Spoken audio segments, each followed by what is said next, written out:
The question now, what do we do with Karamoja? Because Karamoja now is in the hospital. So we are looking at these people. These people have lost time. Karamajong have lost time. They are latecomers because they got lost. I was talking with those people, with Chodre, your first minister. The problem is that what you call history, I call current affairs, because I was there. When Chodre was leading that place, I remember him well. There was Lorika. Athio is of yesterday. Don't tell me of Athio. Athio is yesterday. Lorika. You don't even know your history. Lorika. There was a boy who was with me at Ntare. Was he called Loruk or who? He was called Loruk. Where was he from? Kangore. Is he still alive? Oh, he was with us at Ntare. And we were talking with those people. Then later on we came to know Athio, then Nabuli, and Kodet. Kodet is still there, has been struggling.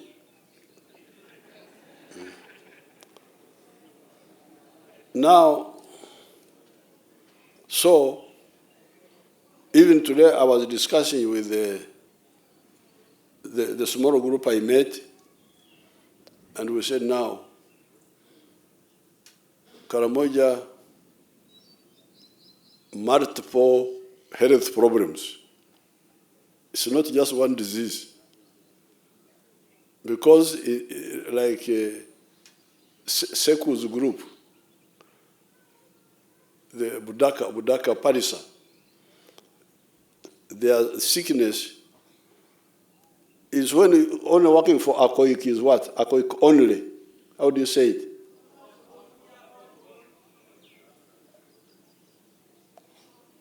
Tell me the Teso version is easier. Akoik what? Akoik bone. Akoik bone. Yes. That is the disease of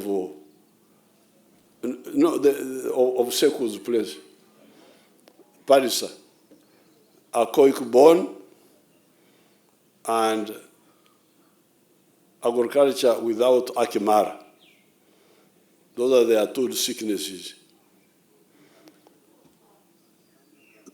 But now, for Karamoja, it is Akoik bone, disease number one. But even sometimes, even Akoik is not there. You don't even sometimes produce enough food. You have, what do you call hunger?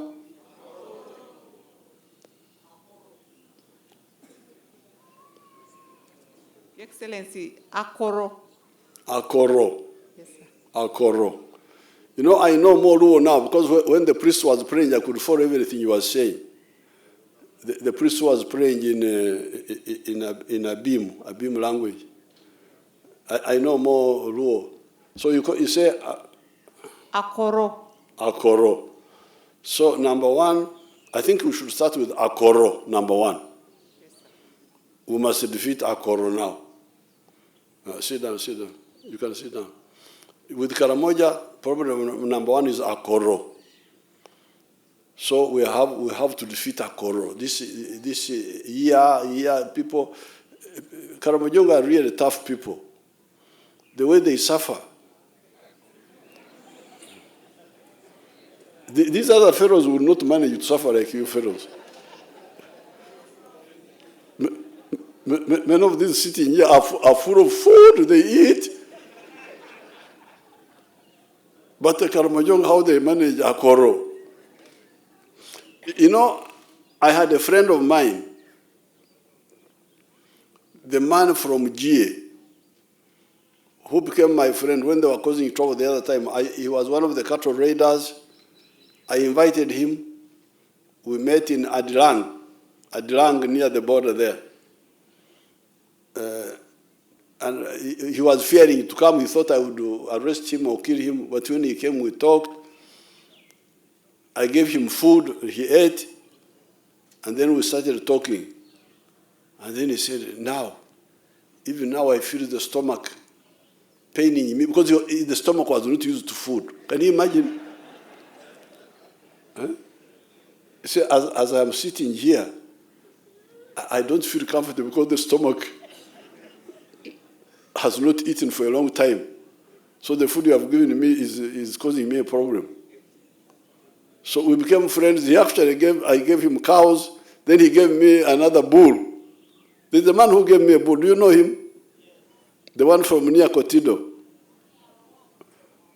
What was his name? Come and tell me.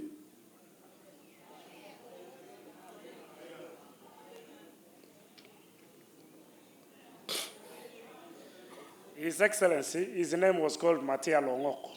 Oh yes, he gave me a bull. I had nothing to do with the bull, so I put a bear around it. If you're a rich man, you put bears in the cow. So I put a bear there to show that I'm a rich man.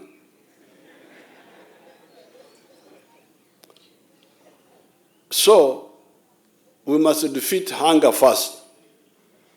And we have agreed with the leaders here that we are going to bring enough tractors in that area and make sure that we grow enough food collectively, but also help people to do it individually so that we have food. That's number one. Then number two is water. Water, because that water is also another problem. But I was telling them that this issue of water is simple. This area where you are now, all the way to Chenkwanzi, all the way to Chiboga, much of Zimbabwe, much of Chirhura district, much of Isinyoro district, part of Mbara district, and some parts of Chejegwa in Toro, they don't have spring water. What do you call spring in our language, Anyakun?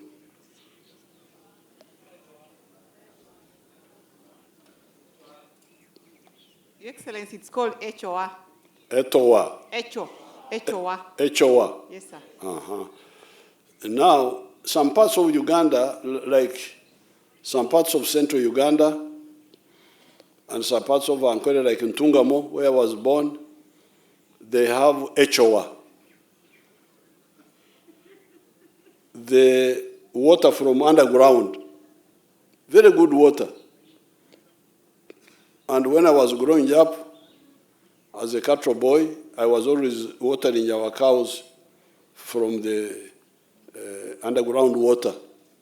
Would make a well, and the well will bring underground, very clean, because it is already filtered by the soil. But in 1960, we moved from Ntungamo to North Ankole, to Kashari and then Nyabushozi, where they don't have that spring water. There, we depend on the, what do you call the runoff water?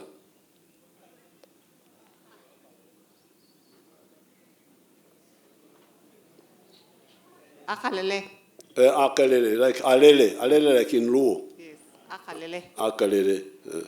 So, there, in Ntungamo, if I would water the cows in Akalele water, my father would quarrel with me. Because the Akalele water is not good, as far as the Ntungamo people are concerned, because they have got to the underground water, the one of the spring. But when we came to this side, that's the only water that was there. But it helps. So the chiefs in the 1940s had made a number of dams. Even Raktura, where I bought in 1967, it was near a communal dam. That's why I bought that land there, because it was near a communal dam. I wanted to be near water, because being far from water is you waste a lot of time.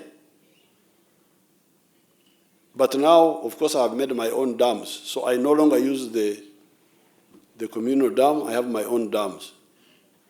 So it is very easy to develop this water in Karamoja. And we have been sending you a lot of money. I'm glad you're the chairman here if you want to go to heaven. Do you want to go to heaven or you have given up?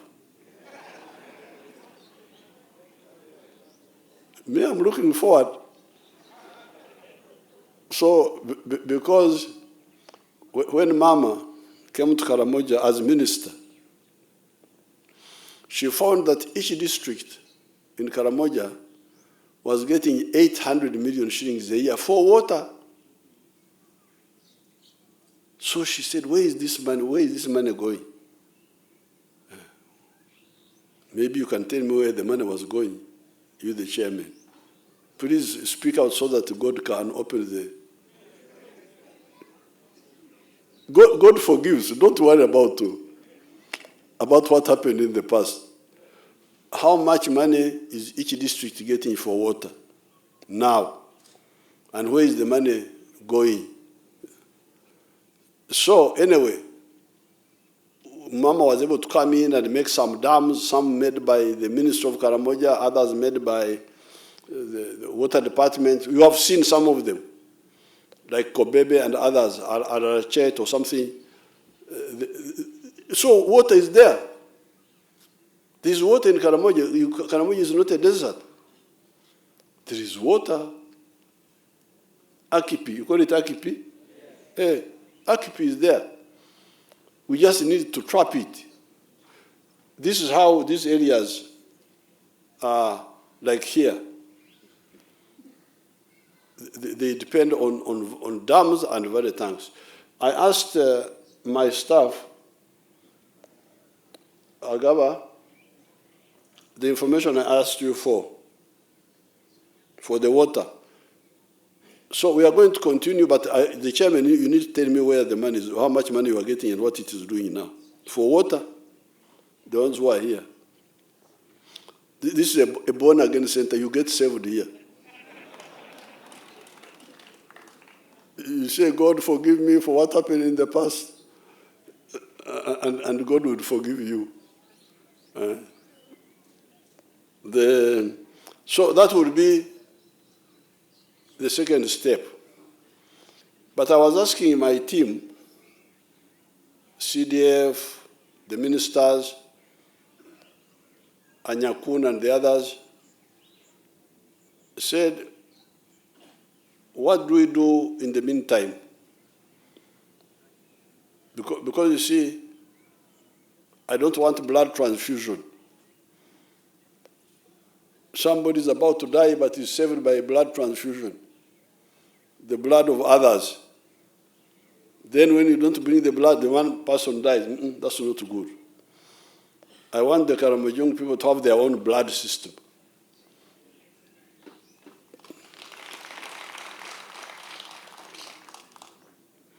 So the other time, I brought goats. I thought goats were good. They were easy. They would eat the shrubs and so on. Wapi? I don't know what happened to the goats.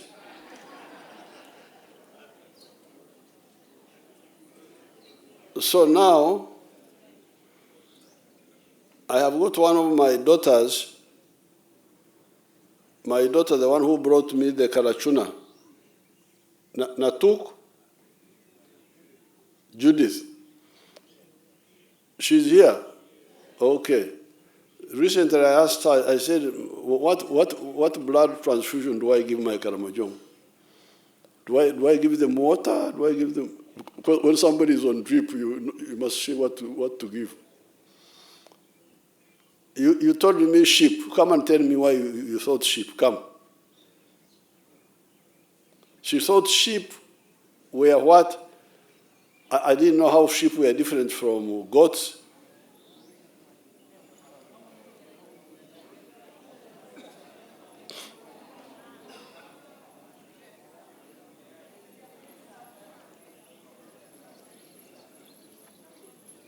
Why did you think goats were different from sheep?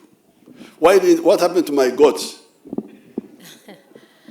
Your Excellency, the goats came to Karamoja, but many of them were not very healthy, and after distribution, many of them succumbed to the diseases in Karamoja. Why I proposed the sheep is because the sheep are, first of all, disease resistant, and then the second one is that they multiply easily. And then the sheep also have a very good market. For us in Kotido, people from South Sudan come and pick sheep there, and they're very, very expensive, more expensive than goats. Okay. Thank you.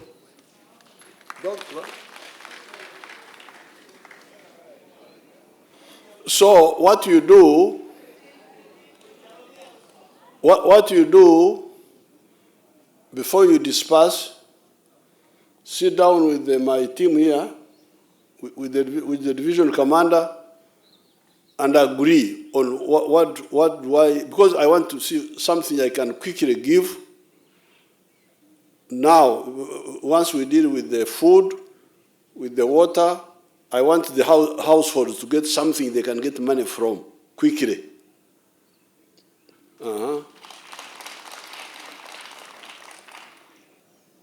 So that it becomes our strategy. Because you see, these people here in the cattle corridor were changed by the milk, the commercialization of milk. That's what the medicine here. In Masaka, people are coming up because of coffee. In Karangara, people are coming up because of the palm oil. In Bundubujo, people are coming up because of a combination of coffee, palm oil, and cocoa. So what medicine do we give in the short run to my people in Karamoja? I want a medicine. I don't want... This is in the short run. But in the long run, we are discussing, and you can discuss it again with them, we are saying that in the long run, your commander came up with the idea of these Frisian cows, which some of these people have here, you may not manage them now. But he was suggesting crossbreeds between the zebu, your small cows, and the Frisians. And I know it because Sambanyankore, long in the 1940s, when the cows died in Ankore, Sambanyankore went to Lango, to Teso, and they brought back those small cows, the zebu, and Karamoja. And their crossbreeds can have good milk. Crossbreed, even with the Nyankore, but also with the Frisian. So that can be another way. You discuss it more and advise us. So that would be now one of the long-term crossbreed, the Zebu with the Frisians. But also, when I come to Moroto, I see those priests of yours, the white men in Moroto. They grow grapes. They can grow olives, mzaituni, because I know that in Israel they grow mzaituni. It's a bit hot, but they grow olive trees. And then we can look at, I hear oranges can do very well there. Oranges. And we look at other fruits. And I was even thinking of the honey industry. The honey the APRA. So we need a package with Akimar, because the question is in Karamoja, what is the average land holding per family? Even if you have got communal, how big is the size of the communal land? Because size of land determines which medicine do we give you.